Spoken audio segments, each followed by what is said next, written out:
G'day! Picture this. You're out in the backyard, the barbie's sizzling away, all your mates are there, and then it happens. A smell, a gurgle, and your septic system decides to throw the world's worst tantrum right in the middle of everything. It's a scene nobody wants, but it's way more common than you think. So, let's talk about how to make sure that absolute disaster never happens to you. And you really want to avoid it, because when these systems go wrong, they go really wrong. I'm talking about a repair bill that can easily rocket past $10,000. That's money for a family holiday or a new car, literally going down the drain. The good news? It is almost always preventable. And honestly, it's not even just about the money. Can you imagine that moment? Raw sewage bubbling up on your beautiful lawn? That unmistakable, eye-watering stench hitting everyone like a ton of bricks. It is the ultimate party foul, an absolute nightmare that turns your backyard into a genuine biohazard zone. But it really doesn't have to be that way. Because that hidden tank under your lawn is actually your backyard's unsung hero. You know, for the 1 in 5 Australian homes that aren't on the main sewer grid, this little wastewater warrior works silently, 24/7, dealing with everything. If you treat it right, it will serve you faithfully for decades.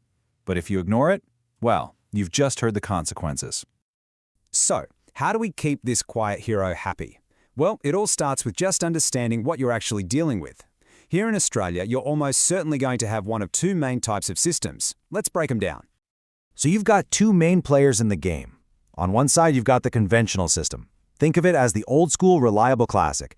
Super simple, often found in older properties. On the other hand, you have the aerated wastewater treatment system, or AWTS. This is the high-tech hero, a more complex system that's often required in new builds because it does a much better job cleaning the water. Let's look at the classic first, because it's actually brilliantly simple. All your wastewater, from your toilets, showers, kitchen sink, it all flows into one big underground tank. Inside, gravity just does its thing. The heavy solid stuff, that's called sludge, sinks to the bottom. The lighter fats, oils, and grease, known as scum, float to the top. That leaves a middle layer of fairly clear water, or effluent, which then flows out into underground trenches. And from there, Mother Nature takes over, with natural bacteria in the soil doing the final filtering. Simple and effective. Now, the AWTS, well, that's a whole different beast. It's an active system. The first part works pretty much the same as a conventional tank with all the solids settling out.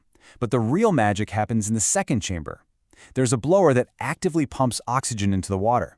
This creates the perfect environment for super bacteria that just chew through the waste way faster and more effectively.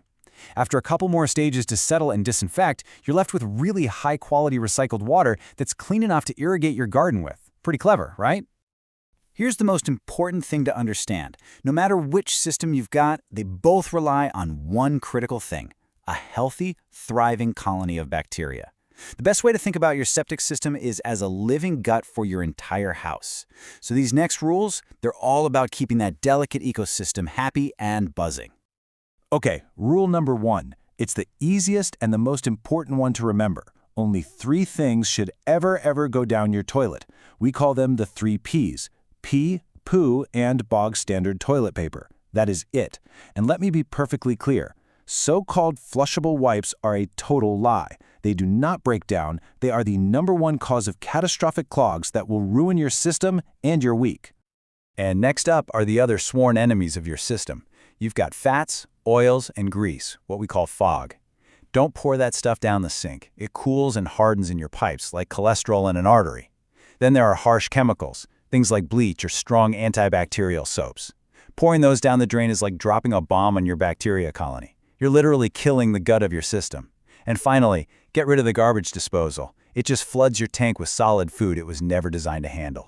Your good habits need to extend outside the house too.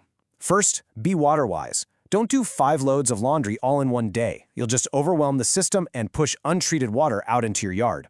You also need to make sure that rainwater from your roof and driveway is diverted away from your system's absorption field so it doesn't get flooded. And finally, be careful what you plant. Only put things with shallow roots nearby.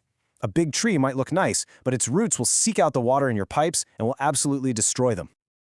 Okay, so you've got the daily habits down pat. That's fantastic. Now let's get into the regular maintenance playbook. Knowing the specific warning signs for your system is like being its first responder. It lets you catch a small problem before it becomes one of those $10,000 catastrophes. If you have a conventional system, your own senses are your best detection tools. Seriously, go outside and walk around.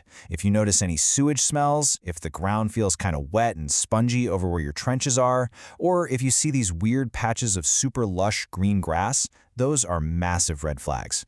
And inside the house, if your drains are running slow or your toilets are making a gurgling sound, that's your system crying out for help. For all you conventional system owners, this is the number you need to remember. Write it down. Every 3 to 5 years, you absolutely must get your tank professionally pumped out. It's called desludging. This removes all that solid sludge that's been building up on the bottom so it can't overflow and clog up your whole system. This isn't a suggestion, it's non-negotiable maintenance. Now, for all the AWTS owners, the game is totally different. Because these are more complex mechanical systems with pumps and air blowers, regular maintenance isn't just a good idea, it's actually the law. Your local council requires you to have your system professionally serviced every 3 months. No exceptions. But that doesn't mean you can just forget about it between services. You've got a small job to do too. Just remember the 3 C's. First, check your alarm panel every week. Look for any warning lights or listen for a buzzer. Second, clear your irrigation sprinkler heads every fortnight or so to make sure they're not blocked up. And third, call your service technician immediately if you notice any alarms or anything that seems off. And look, if you need a little extra motivation to stick to that service schedule, here it is. Failing to maintain your AWTS according to your local council regulations can land you with a fine of up to $5,000. So yeah, it's a serious responsibility with some very serious consequences. All right, we are on the home stretch. Before we wrap this all up, let's do one last check-in and bust a couple of really common myths. This will make sure you are firmly on the path to total septic success. Let's get this straight once and for all. Myth number 1, flushable wipes are safe. The reality? No, they are absolute system killers. Don't do it. Myth number 2, you need to buy all these expensive special additives or activators to pour into your tank. The reality? A healthy system, one that's fed by good daily habits, doesn't need any help. That living gut will take care of itself if you just treat it right. Save your money. So here it is. This is your takeaway checklist. This is what it all boils down to. You're not just a homeowner. You're the guardian of a living ecosystem under your lawn. Every single point here, flushing smart, no grease down the drain, being water-wise, and sticking to your service schedule, it's all about creating the right environment for that ecosystem to do its job. If you get that right, your system will take care of the rest for years to come. Which really just leaves us with one final question to think about. Your septic system is one of the hardest working and most overlooked pieces of infrastructure on your entire property. So after all of this, take a moment and ask yourself, is yours getting the care it truly deserves?